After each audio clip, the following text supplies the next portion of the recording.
काय झालं? अशी का निघून आलीस तू?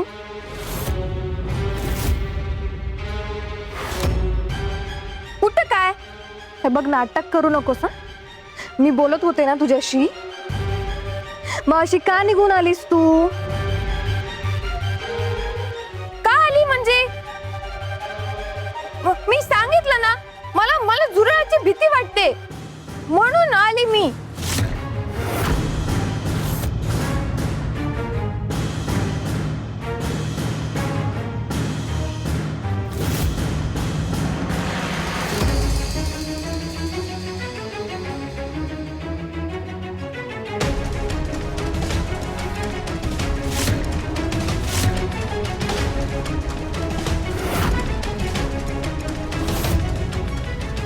केस का मोकळे सोडलेत तू?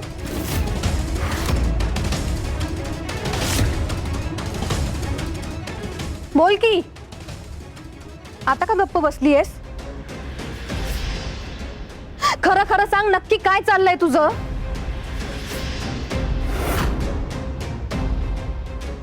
काय विचारतेय मी? केस का मोकळे सोडलेस तू?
इरा, अगं काय करतेस? हा, तिची अवस्था तर बघ. त्या बिचारीला किती प्रश्न विचारशील? वहिनी, तुम्ही सारखं सारखं तिची बाजू का घेताय?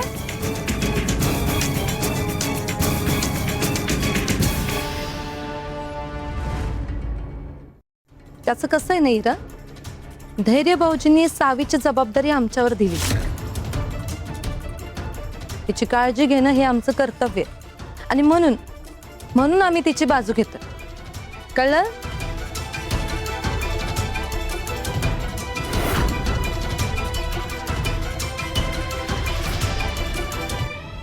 आणि आता तू इथून जाशील की हा सगळा प्रकार धैर्य भाऊजींच्या कानावर घालून?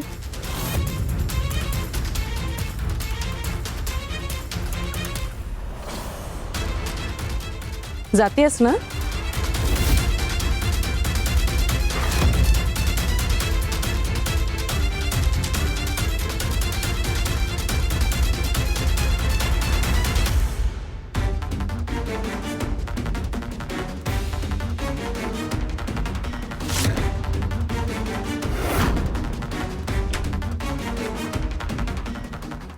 सावी, काय झालं? काही कळलंय का?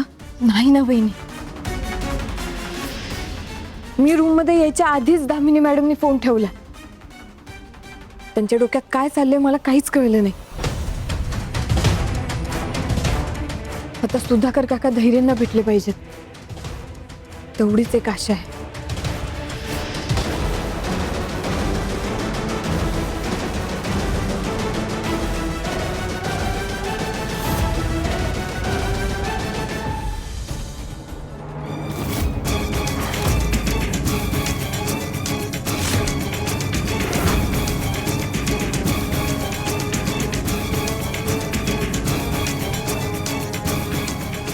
हां सर, मी बघतो आणि कळवतो लगेच.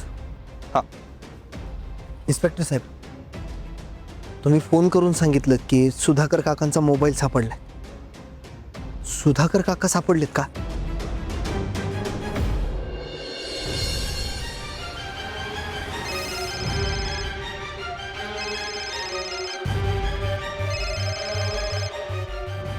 वहिनी, रीनाचा फोन आहे. नक्कीच तिला गाडीबद्दल काहीतरी कळलं असणार. तसं झालं तर बरंच होईल बाई. हॅलो रीने, काय झालं? गेला होतात का तुम्ही?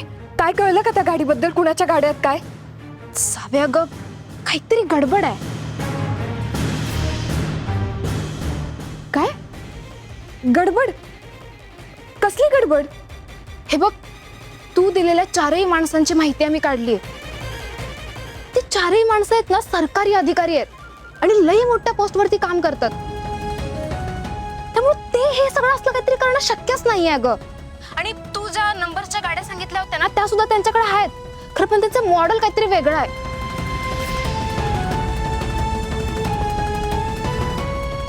अगं पण असं कसं शक्य आहे?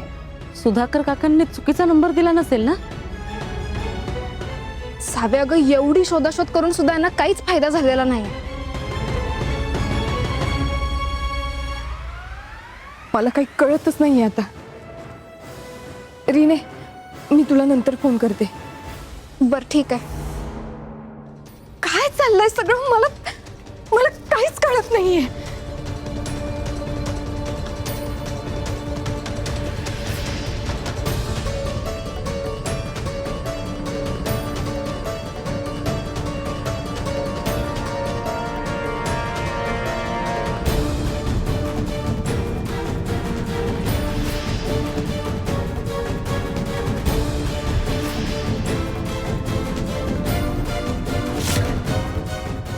सावी, अगं नंबर तर हाच दिला होता ना.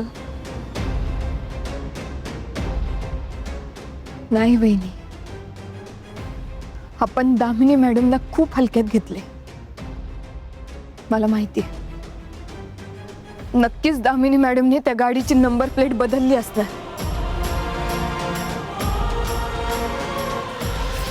आणि आपण चुकीच्या नंबरचा शोध घेत होतो.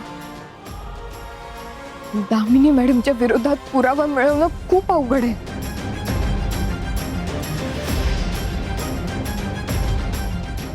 पण मग आता काय करायचं आपण? माझं तर डोकंच चालणं बंद झालंय. मला काही कळतच नाहीये की असं का होतंय. आपण एका दिशेने तपास करायला सुरू करतोय आणि नेमका तोच रस्ता बंद होतोय. मला कळत नाही असं का होतंय. सुधाकर काका स्वतःहून माझ्या समोर आले होते, पण आता मी त्यांच्यापर्यंत पोहोचू शकत नाहीये. त्याच्यात हा नंबरचा घोळ. काय चाललंय वहिनी? मला कळत नाहीये हे सगळं कधी आणि कसं संपणार आहे. माझ्या पप्पांना न्याय मिळेल ना? त्या दामिनी मॅडमचं सत्य सगळ्यांसमोर येईल ना? मी धैर्यांना कधी भेटणार? त्यांना खरं खरं कधी सांगणार मी सगळं? सावी ऐक, शांत हो. धीर सोडू नकोस. सगळं होईल. हे बा, आता धैर्य भाऊजी गेलेत ना सुधाकर काकांची माहिती काढायला. मला खात्री आहे की ते सुधाकर काकांना घेऊनच घरी येतील. बघ तू. वहिनी, मी माझ्या पप्पांना नाही वाचू शकले, पण आता सुधाकर काकांना जर काय झालं ना, तर मी स्वतःला कधीच माफ नाही करू शकणार.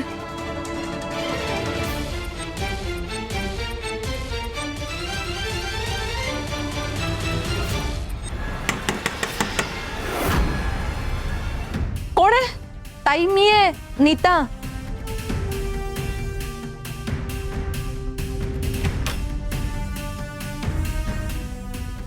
सावी, लवकर खाली चल, धैर्य भाऊजी आलेत.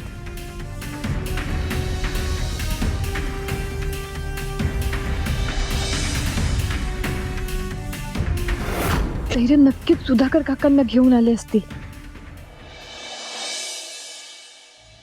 धैर्य,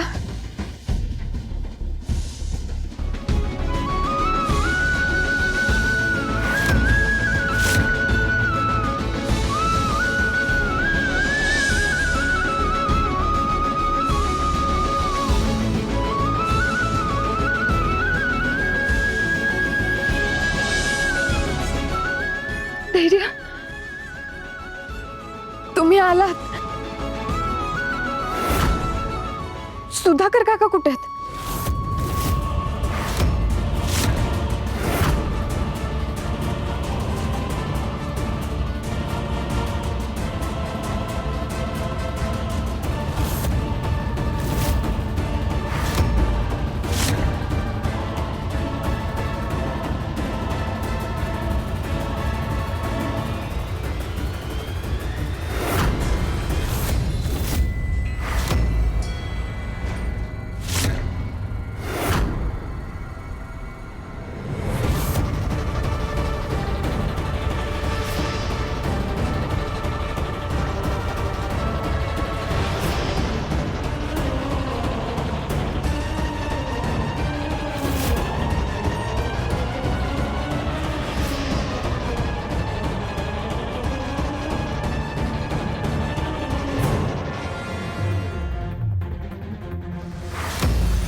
काका काका तुम्ही ठीक आहात ना?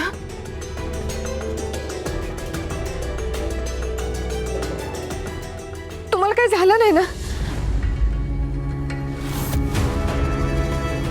जोपर्यंत तुम्हाला बघत नाही ना तोपर्यंत माझ्या जीवात जीव नव्हता.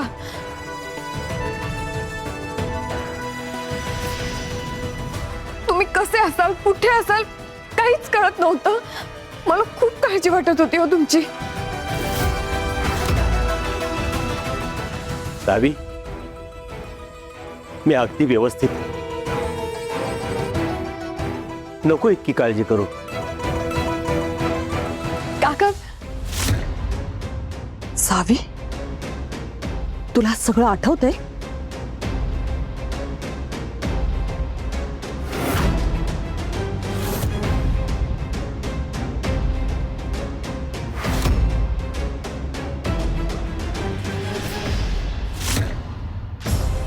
तू बरी झालीस? आम्हा कोणाला हे सांगितलं नाहीस ते?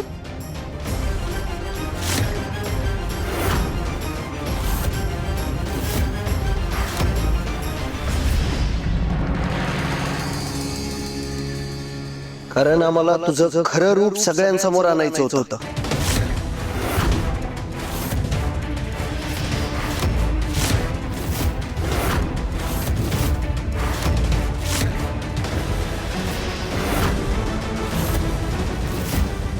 सगळं समजलंय मला सावी.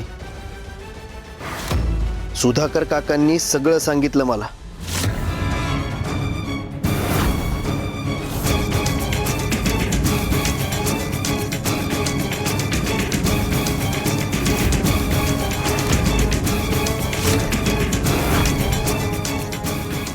धैर्य, एक शब्द बोल नकोस.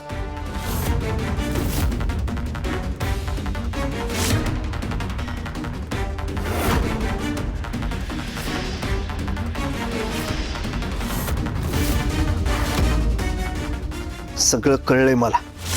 सावीच्या पप्पांचा जीव घेतलास तू.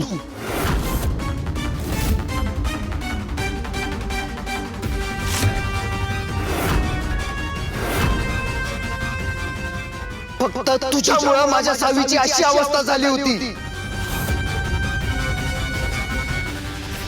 स्वतःची पाप लपवायची म्हणून सुधाकर काकांना किडनॅप केलंस तू.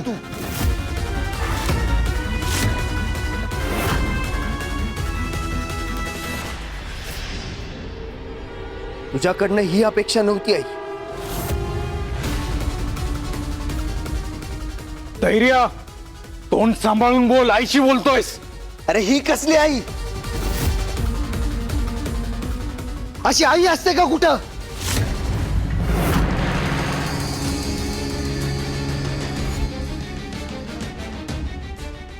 ही बाई एक गुन्हेगार आहे फक्त.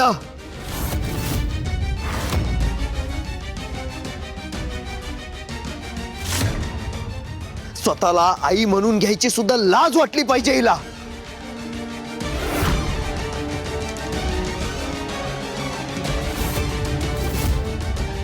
हे बघ धैर्य मला हात लावू नकोस मला.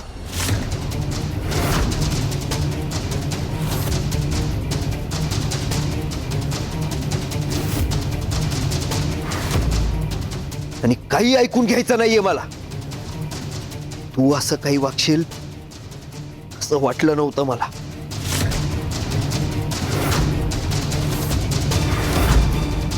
खरं तर तुझी या घरात राहायची सुद्धा लायकी नाहीये.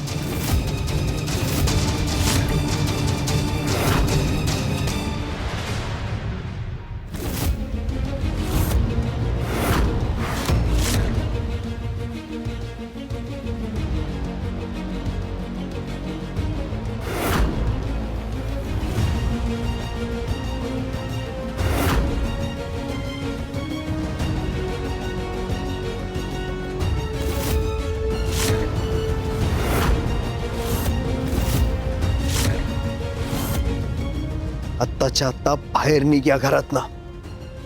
ऐक धैर्य माझं धैर्य. धैर्य धैर्य धैर्य.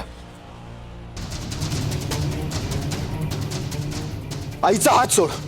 आईचा हात सोड. मला अडवायचं नाही कोणी.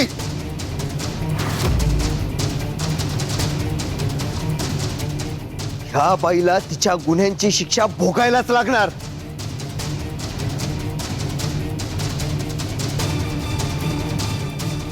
बाजूला हो. हे ऐकून घे माझं. मी खरंच काय केलेलं नाहीये.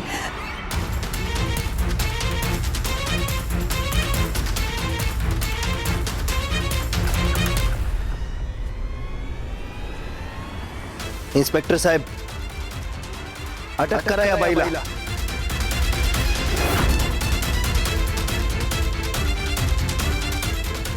धैर्य धैर्य धैर्य मी काहीच केलेलं नाहीये. धैर्य ऐकून घे माझं. धैर्य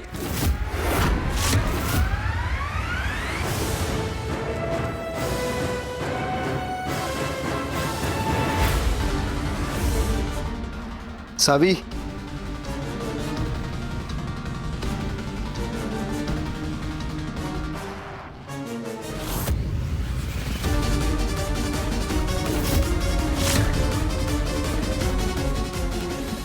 सावी मी खरंच काय केलं नाही. धैर्य ऐकून घे माझं.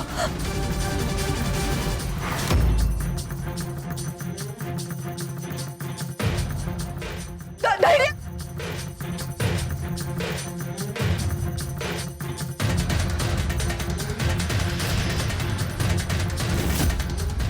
थँक्यू धैर्य, खरंच थँक्यू. तुम्हाला माहित नाहीये मी या दिवसाची कधीपासून वाट बघत होते. आज तुमच्यामुळे माझ्या पप्पांना न्याय मिळाला. खरंच थँक्यू धैर्य. तुम्ही सुधाकर काकांना पण सुखरूप घरी घेऊन आला.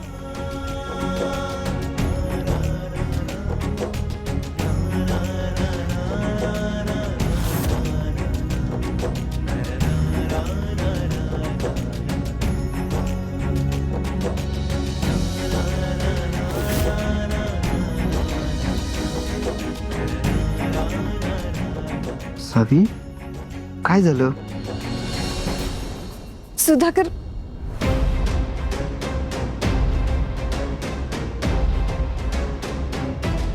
सुधाकर काका कुठे गेले?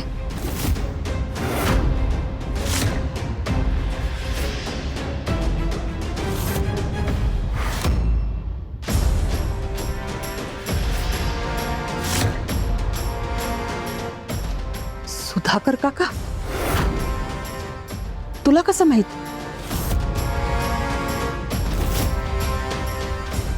म्हणजे तुला सगळं आठवतंय?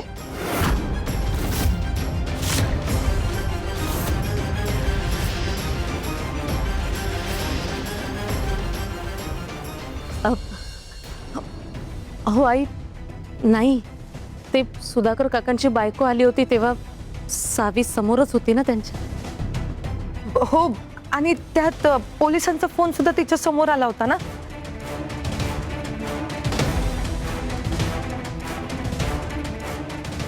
हा, मला वाटलं फ्रेंड आणि ते सुधाकर काका चोर पोलीस खेळतायत.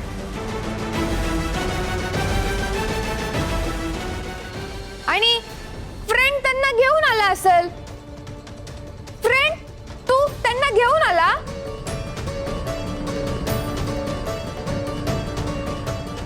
फ्रेंड, ते काका कुठे गेले?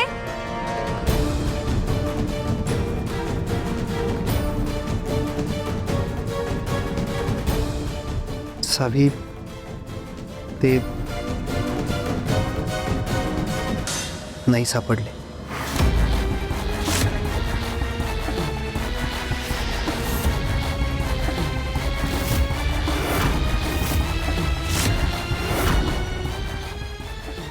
काका सापडले नाहीत म्हणजे?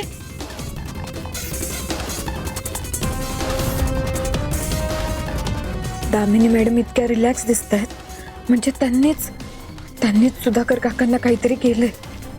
पण हे सगळं धैर्यांना कसं सांगू?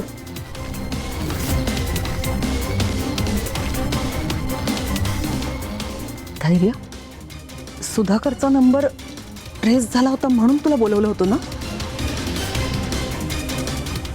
मग काय झालं?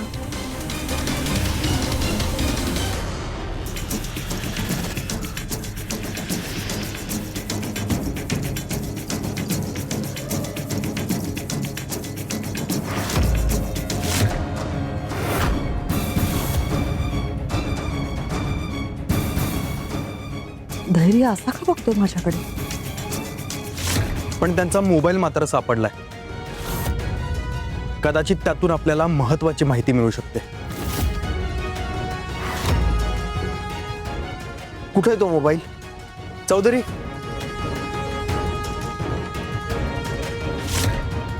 अजून काही संशय सापडतंय का बघा.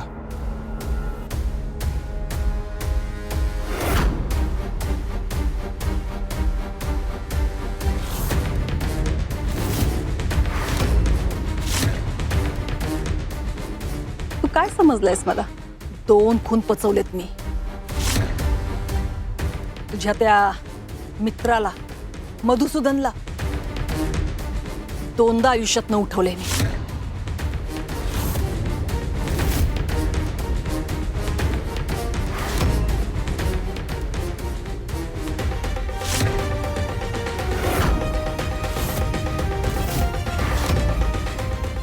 ह्या मोबाईलमधून आपल्याला काही ना काहीतरी क्लू नक्कीच सापडेल, जेणेकरून सुधाकर काकांना शोधायला मदत होईल आपली.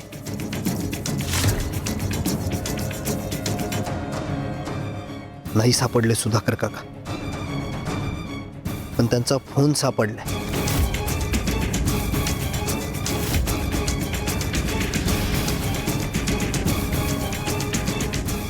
मोबाईल सापडला म्हणजे त्याच्यात नक्कीच काहीतरी पुरावा असेल.